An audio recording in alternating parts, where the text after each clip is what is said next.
Olá, gente, tudo bem? Eu espero que você esteja bem e que vocês estejam em paz.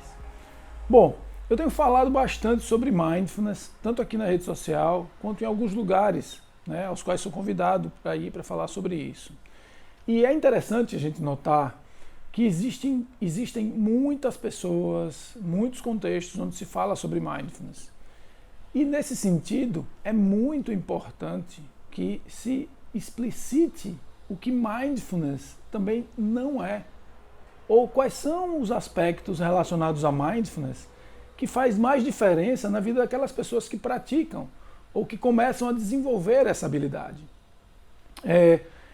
Na verdade, um objeto de preocupação de alguns instrutores, estudiosos, professores de mindfulness. Nesse sentido, o que a gente poderia chamar de Mac Mindfulness, que alguns estão chamando de Mac Mindfulness, na verdade isso vem de um tempo já que críticos estudiosos budistas faziam essa ideia de um mindfulness enlatado, sabe, vendido como um fast food, que é realmente um perigo. Porque há contraindicações nos aspectos de mindfulness para alguns transtornos mentais, por exemplo. Mas hoje meu vídeo não é para ficar falando de Mac Mindfulness.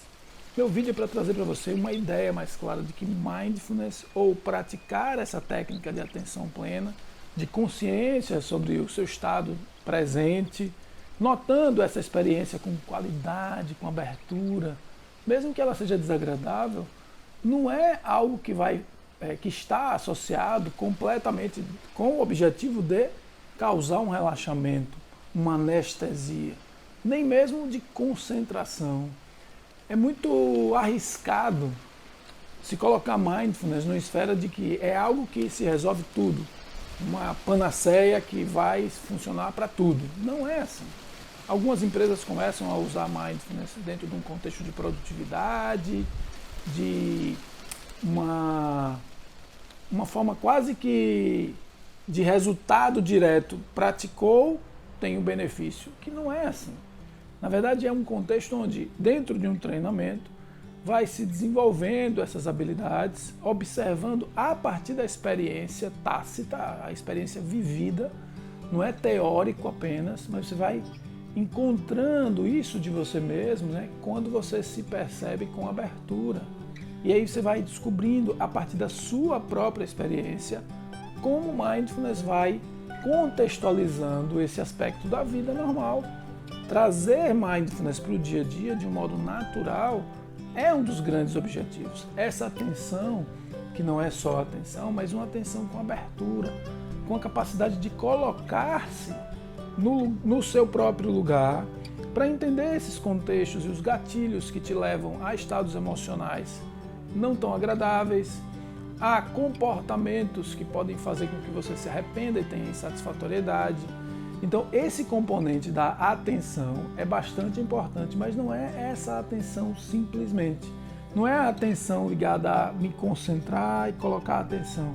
Tudo bem, esse é um tipo de atenção e é importante se concentrar em algo, sustentar a atenção em algo é também importante. E a gente treina isso. Mas não é tudo. Talvez o principal componente, se eu posso dizer assim, é a abertura. É aquilo que vai se transformar numa aceitação genuína, não uma aceitação passiva, mas uma aceitação genuína daquilo que acontece com a vida.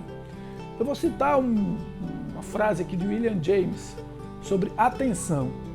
Preste atenção nessa frase de William James. Ele fala: a faculdade de trazer repetidamente de volta uma atenção divagante é a própria raiz do juízo, caráter e vontade. Ele declarou isso num livro chamado Princípios da Psicologia em 1890. William James tem umas tiradas muito boas que mostra, na verdade, né, dentro desse contexto histórico, como ele estava à frente. É o pai da psicologia americana, vamos dizer assim. Então, a atenção é um dos componentes, mas a gente vai chegar a uma aceitação de um modo mais aberto.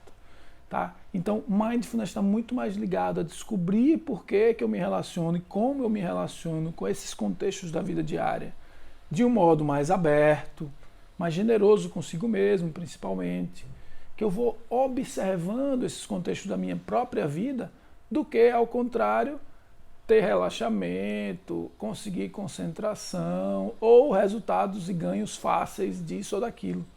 Isso é muito perigoso. Não tem sentido levar mindfulness para esse contexto específico de resultados, ações, resultados assim.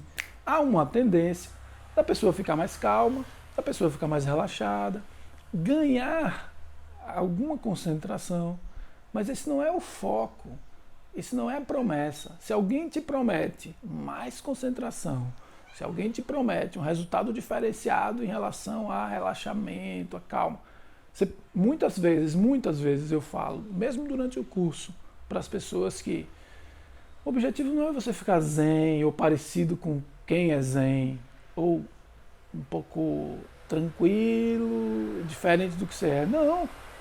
Em alguns livros, esse livro aqui, A Ciência da Meditação, por exemplo, de Goleman e Davidson, Richard Davidson e Daniel Goleman, eles falam muito sobre isso, sobre traço de personalidade. Não necessariamente seu traço de personalidade vai ser modificado porque você pratica mindfulness. Não é esse o foco. O foco é autoaprendizagem, uma aprendizagem sobre si mesmo. Você aprendendo com você mesmo todo o tempo na sua vida, aprendendo a se observar, diminuindo esses filtros, né, esses filtros sociais, por exemplo, né, e pouco a pouco tendo cuidado com aquilo que a gente poderia chamar de emoções, comportamentos, as suas ações, os seus sentimentos e também os seus pensamentos. É muito mais do que simplesmente relaxamento ou concentração, tá? Eu espero que, de algum modo, isso traga uma visão para você. Mindfulness não pode ser enlatado, vendido, como se fosse algo que você consome e ganha algo. Não é assim. É um estado de presença que vai sendo cultivado.